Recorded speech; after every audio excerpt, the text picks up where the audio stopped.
You're on. Good morning, everybody. We are coming to you live right here from inside the main build facility at Bubba's Exotic Motorsports. We're back from SEMA Day 2. Notice we are back in the main build facility. This is the place we like to come to you from because it's where all the raw action happens, ladies and gentlemen. I'm Tom. We all know the master Bubba, who's coming down with the flu after sitting on the airplane flying to and from SEMA, and everybody going, "That's you!" Not covering their faces. Good morning, Bubba. How are we doing today? Hey man, doing really good so far. Just working away, trying to get some of these rides bought up here around the facility. Got a lot of crap in the works right now. As you know, Greg just made it back with the SEMA build, so that is now here in South Florida again. And we are just killing it, dude. A lot of good information to come out with about SEMA, Bub. I've been working with all of the partners that we have worked with throughout SEMA 17. Big news coming up. This episode is brought to you by Bubba's Exotic Motorsports. It's Bubba'sExoticMotorsports.com. Please visit our online shop and our website at Bubba'sExoticMotorsports.com. You'll start seeing all of the products from the partners going up over the next week or so. We're a little behind. We apologize. Miss Outlaw Boutique for the greatest in boutique apparel and fashions. It is Robin and Layla out at Miss Outlaw Boutique, 561-660-6695 or above. They have the paint party going on. Yep. Want me to take it? I guess, man, I don't even know what you're trying to get me to say there. I was going to let you talk about the paint party. I have no idea any of the facts on it. The paint party is coming up, ladies and gentlemen. If you go to MissOutlawBoutique.com, you'll see the paint party. It is you get a glass of wine and appetizers. $30 get you in the door. It's going to be packed. Then you paint your wine glass and you keep it or sell it for charity. But the proceeds of the funds go to the Las Vegas Victims Fund. And we were there at Mandalay Bay, but we took the time to go to Mandalay Bay. What a spooky situation. Very hard, man. Yeah, man, we talked about that yesterday. You know, we just described, you know, the way it was, the scenario, the scenes, and, it's just a shame, dude. Brutal, isn't it? Yep. Brutal. Blood's still laying there. There's absolutely everything's still knocked over. They're still doing a crime scene investigation. So let's support the girls out there at Miss Outlaw Boutique, please. Cars and Coffee of Palm Beach, the Guinness World Record holding Cars and Coffee of Palm Beach. And today, Bub, we're going to be talking a lot about crank and camshaft technical specifications and what they do. And tomorrow, we are physically going to be moving more into the camshaft as we put together a 67 Camaro engine very quickly right here for all to see. Yeah, man, it's, this right here is just a typical Jeep JK series, right? These things came out, they were with the 3.8 liter originally, an absolute piss poor motor that Mopar designed. Terrible. 0 horsepower, 0 torque, the things just barely did anything. So, what do guys like this do? They don't want to go out and buy a brand new Jeep, they go out and they spend the aftermarket money and do upgrades. This one had a RIP supercharger installed, which creates this thing right up to about 300 plus horsepower at the tire itself, which is a pretty solid gain, 40-50% over stock. Pretty solid gain on the horsepower side, but if you have a guy who doesn't know how to either drive the car or a guy who doesn't know how to maintain the car, for example, this client's been doing their own oil changes, right? Well, guess what? We've been low on oil every time the oil has been changed because you have to factor in the added oil required for the supercharger unit. Well, now that that has been done, the client's gone through, there's about 60,000 miles on this motor, and sure enough, it has spun the bearings on the camshafts. When we say crankshaft. So, Bubba, when we say spun the bearings and connect and camshaft, I'll take it. I know your voice is really sore. The crankshaft, ladies and gentlemen, there are two integral parts of the motor. The crankshaft, which has a counterweight, and it's long it's the length of the motor, 2, 4, and 6 cylinders, 4, 6, and 8 cylinders, even 2-cylinder diesel stuff as well. And the camshaft, the crankshaft lives on the bottom end, the camshaft lives on the top end. Your connecting rods and pistons are joined to the crankshaft and the journals by what we call a connecting rod and crank. This is the lower piece of your crankshaft right here. This is the lower piece that bolts onto the piston. This literally runs into the piston and bolts it to the piston. Oil is a necessity in this area here, where what we call our crank bearings sit. And the oil provides lubricity, so as the pistons go up and down and rotate on the crankshaft, this spins freely. This is why oil is so important in your motor. As we can see, when Bub tore this motor apart, these are what we call spent bearings. Look carefully at the wear inside the metal housing right here. What this does, even though this doesn't look like much, this provides metal shavings on the oil pump, which are bad to circulate through the engine. It creates other internal engine damage, and it also wears this away. That little bit of wear, even though it's not visible to the human eye, is enough to allow slop in the piston itself and create a tapping or banging noise. Yep. So, you know, that's pretty much it, man. That's exactly what happened with this one. These are the connecting rod bearings, and these things have completely been destroyed. So we are going to go through and again replace these with only Mopar parts. Typically what happens when these go bad is these bearings are made of a material different than the connecting rods themselves, cast or forged, and also has the crankshaft. Completely different. These are meant to wear. That is the purpose of the bearings themselves. So 90% of the time you can go through these things, replace them with a stock bearing as long as it hasn't been too harsh. If it's worn all the way through this bearing and then gone literally onto the connecting rod, luckily this client caught it quick enough in time, hearing that initial tap, knowing something was wrong, that we have to only go through and replace just all 12. This is a 6-cylinder, so 2 bearings on each cylinder. All 12 of the connecting rod bearings will change them. There is no actual scarring on any of the connecting rods or the crankshaft itself, so none of the motor work needs to be pulled down any further, have machine work done, or any further additional repairs. Nothing more than a bearing swap. We'll bolt it all back together, lubricate it properly, make sure he's got the right amount of oil and the right weight. This is 5W20 in here, fully synthetic at 60,000 miles. So now that we've got these done, we've got the new camshaft and valve train in it, the upper end's rebuilt, the head gaskets, the valve cover gaskets, the intake, the client will be able to get in this thing and safely drive it down the road again with no problems. One of the things Bubba will talk about here is we see in these connecting rod bearings right here, we see 2 little holes. There's a hole here. Mr. Producer, can the audience see that? Okay, we have a hole here and we have a hole here.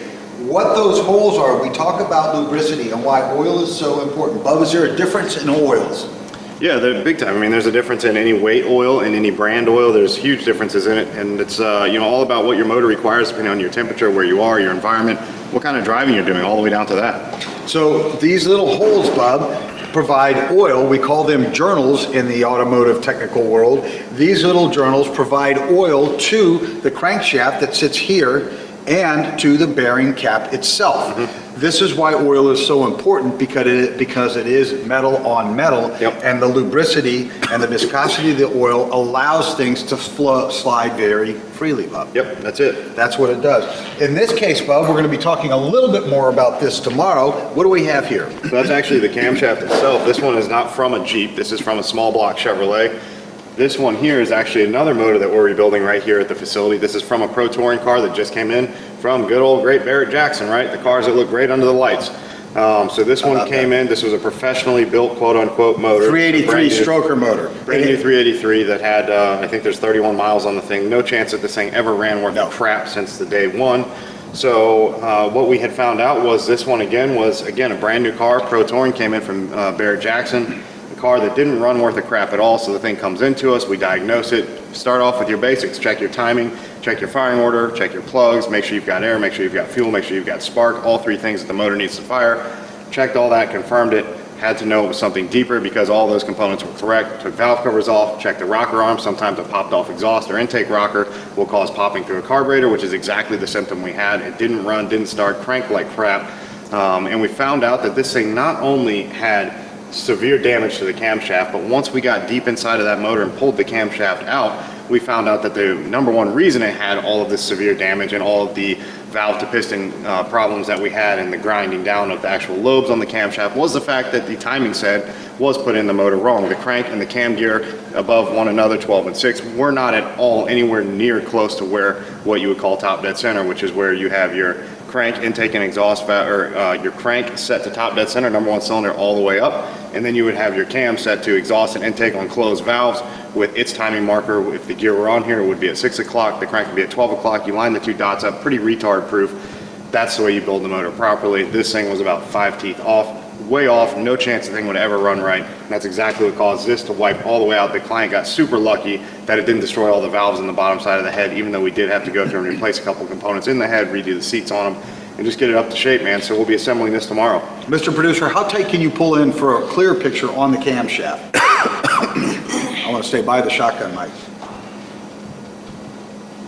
Okay, so let me walk up, Bub, as we talk about this, I'm gonna bring this up to the camera for everybody to see. As I point to things, would you please identify what these parts are on a camshaft? The camshaft, Bub, has lobes. What does the lobe do? So the lobe itself is actually either the intake or the exhaust lobe, and those are connecting from the camshaft itself, what he's holding in his hand, to a lifter, whether it be a flat tappet or hydraulic roller. This is a flat tappet setup. Then from there connects to a push rod that allows oil to get up through the upper end of the valve train as well. And then from there it goes to the tip of the rocker arm assembly, which allows the intake and exhaust valve to open and allow that compression to get out or recreate new suction coming into the motor. So that's exactly what it is. The camshaft is essentially what you would consider the heart of your motor. This is the piece that everything runs off of, aside from your crank assembly, right? So yes, I had to go out and tell the retards to shut the car off while we're filming. We seem to have a lot of those, man. We really do. So Bub, what area is this that we're identifying right here, this gear set? So that's actually what you would consider your cam gear, and that is where the base of your distributor, when you drop your distributor in the rear, this is a small block Chevrolet distributor mounted in the rear, you would drop that into the rear of the motor. There is a matching gear on the bottom side of the distributor, and you have to match the materials of the gears as well to your camshaft to make sure that they do not mesh down and wear each other out. So you drop your distributor in, it meshes in with each one of those gears in between each one of the tooth, very much like a ring and pinion. And once that is done, as the camshaft spins, that's what creates the rotating effect on the distributor, clockwise, counterclockwise, small block Chevrolet clockwise in this case. And then that allows you to move on from your ignition timing. So very important that everything in that motor runs off of that camshaft and its position and installation. When you put it in at top dead center, that affects the way the intake and exhaust valves work, and it matches with the way the crankshaft and pistons work, as well as connects in all of your firing order, cylinders 1, 8, 4, 3, 6, 5, 7, 2 as it rotates around. I, by the way, just gave the firing order to the Chevrolet too. Hey Bub, next thing I want to point out is we have two lobes here, okay? These two lobes are what we call lift and duration. Can we talk about these as well?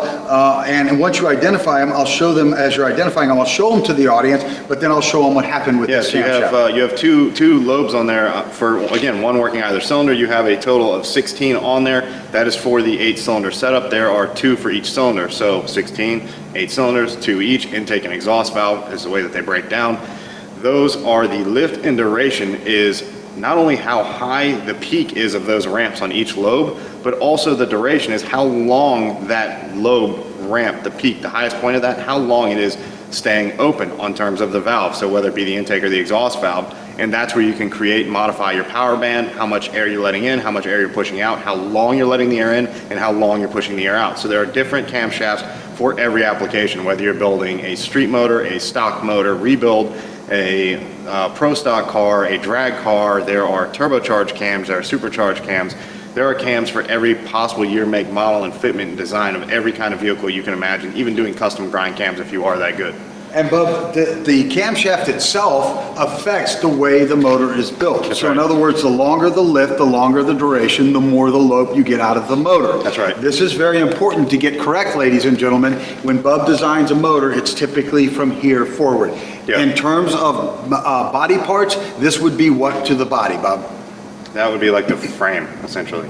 That's like your main structure. It is your main piece that everything has to build around that. It does have to build around this. So like other builders build from the outside in, Bub always starts at his camshaft to design his builds, much like the heart, as Bub is saying. We can see on this particular one, Bub, I'm going to show this to the audience, and then tomorrow we'll get into the deeper technologies and science behind a camshaft as we'll see the motor that you're building, okay? This one, Bub, as we can see, ladies and gentlemen, here is what Bub is describing. The lobe of the cam, which spins like this. As the camshaft is spinning, and this is lubed with a lot of oil, as the camshaft is spinning, it pushes what we call, what, Bub? The lifters, I described that when you walked outside. The lifters into the push rod, into the rocker yes. arm, and Correct. then to the actual rocker tip through the springs. Correct. So this hits the hydraulic lifter, which pushes a push rod up and down and rocks the valves. We call them rockers because they rock back and forth in this kind of fashion. So what happened here is, look at this, ladies and gentlemen. Notice there is no cam lobe left on this camshaft. This car could never have run right, period. The builder was sloppy.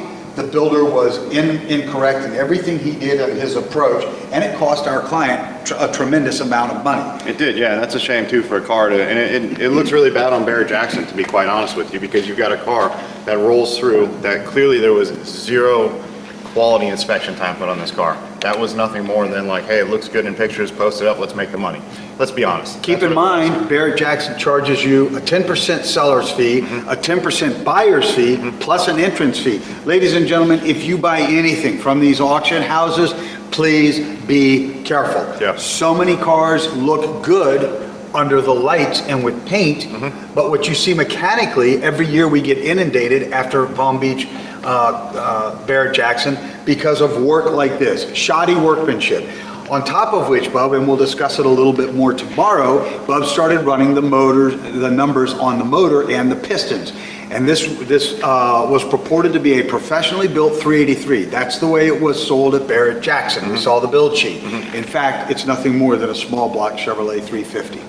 Yeah, which is a shame because now you've got a client that expected one thing and got another essentially. He's got a mismatch of parts going on, and at the end of the day, it not only looks bad on the previous builder, it looks bad on the place who sold the car. It makes it very difficult for us as designers and builders to sell the correct product to the client because they've already spent X on what they thought was a perfect package because it came from such a high quality place, and that's further than you could ever imagine from being correct. And it's tough because now you're in this position where it's like you've got to go through and either rebuild this whole motor, replace the whole motor, do something, but you've got to do something for the client. I mean, this is one of our A-list clients, and it's like you can't just keep calling them and saying, hey, we need this, we need this, we need this, we need this, we need this, because as you keep digging deeper and deeper and deeper, you find out that this was just nothing more than a hacked up mess that somebody put together and painted and made it look really good. Some of the welds on this car are terrible as well. In fact, Bub, you've got one that came in from a very, very, very reputable Trans Am shop. It's on the way up now from about 200 miles away. And that car was maybe 100 miles away. That car was literally so hacked up. The client called us yesterday on a referral from other people, other clients, and said, look, I'll never take the car back to this particular restoration house who specializes in Trans Ams. Yeah, which is, it's another shame, dude, because that's a big company. We know who this company is pretty well, and we've done work with them before. And the fact that they can't get their specialty, 100% is a problem. It is. And that's what you see in today's world is the quality of people suck. People don't care what happens to the end user 2 months from, then, a week from then, 6 months from then. It's all about just building quality rides. That's what these things are about. We just left SEMA. We got back here Sunday night, and, that's the rides that were out there are true, like, these are quality rides, dude. And every one of those cars that was sitting on that floor started right up and went out of there. We did a full 5-10 mile cruise around Vegas, the streets of Vegas, and there was no show queen stuff there. There was nothing. Even the drag cars where literally these guys are running alcohol and water meth. They were just, full cruising the streets. And that's the way rides should be. They should be rides that people have taken the time and they've put their heart and soul into. And it's given the end user something that's perfect. I agree. You get in and you cruise. This car wouldn't have been able to start on the floor. It didn't start. And that's just it. They push it on and off. There's 31 miles on this car, and it destroyed a complete solid metal camshaft. Yeah, that's pretty bad. Really bad. Yep. Ladies and gentlemen, please be careful about who you deal with and the quality of work that goes into your building. Know what you're doing. But we're going to jump out of this segment. I know you're not feeling well until tomorrow. Just keep on doing it, Bubba style. Ladies and gentlemen, tomorrow we're going to bring you part 2 of Camshaft and Crank Technologies. We're going to get inside the heart of a small block and let you see how it all operates and things come together as one. This episode has been brought to you by a group of idiots who like to run cars outside of our facility when we're filming and trying to bring you the best. Bubba'sExoticMotorsports.com. That's Bubba'sExoticMotorsports.com. For the greatest boutique apparel and fashion accessories, it is Miss Outlaw Boutique. They are starting to get their new line of Christmas clothing in. It's really cool stuff. Guys, go get your girls something. Girls, go get yourself something. It's really good. You want to be that outlaw girl? This has got it, man. You want to be that country girl? They've got it. Anything you need for the most high-end fashions, they're it. Go see Robin and Layla at 1200 Town Center Drive, Suite 108, and sign up for the paint party they're having. Miss Outlaw Boutique has all the information. You'll love it. Paint your glass of wine, or your glass that you had a glass of wine in, with appetizers. after you have your glass of wine, and the money goes to the Las Vegas Victims Fund. It's easy, ladies and gentlemen, because it's out of the news headlines to put it beside you, but Bub and I were out at Mandalay Bay, and the film stage, or the actual sound stage, where this tragic event happened. And to describe that in words is beyond belief. It's all silt fencing around it. The police department is there. They're still doing an active crime scene investigation. There's blood still there. Everything is knocked over the night it happened, is out there. It's a mess, ladies and gentlemen. It's absolutely a mess. So let's help these guys. It may not be a tremendous amount of money, but the girls over at Miss Outlaw Boutique want to help. They want to be there and they want to help. Robin Weigel, hello, how are you? I just got a message from my producer, hello to Robin Weigel, and he's sitting right there. Ladies and gentlemen, that's what producers do. They like to mess you up a little bit. That's cool, that's what it's all about. And also, ladies and gentlemen, the Guinness World Record holding largest cars and coffee event in the world, right here, Cars and Coffee Palm Beach, 11/19. So November 19th, please come out. You will see the official Bubba's Exotic Motorsports SEMA Mustang revealed to the public for the first time. It did stellar work at SEMA. Discovery was there, Velocity was there, Michael Anthony from Van Halen stopped by, Asian and Farm Truck from Street Outlaws came and hung out in the green room with us. Everybody was enamored. 4 magazines came. You'll love to see this car in person as well with the Bubba's Exotic Motorsports exotics there too. In the VIP section, we'll have Paul Sr. from Orange County Choppers. Until tomorrow, ladies and gentlemen, let's reach out to touch somebody's life in a very positive manner. Open the door for somebody whose hands are full and need your help. If somebody has holes in the bottom of their shoes, buy them a pair of shoes. Pay less is cheap, and it's right around the corner. Or give them a pair of yours if you need to. Doesn't matter. If somebody's hungry, buy them a meal. If you don't want to give them money, go to Chevron, 7-Eleven, McDonald's. Just do something charitable. Let's make sure we take care of all those animals out there, ladies and gentlemen. Until tomorrow, when we bring you the internals of a small block Chevrolet and how they operate, let's keep on doing it Bubba style.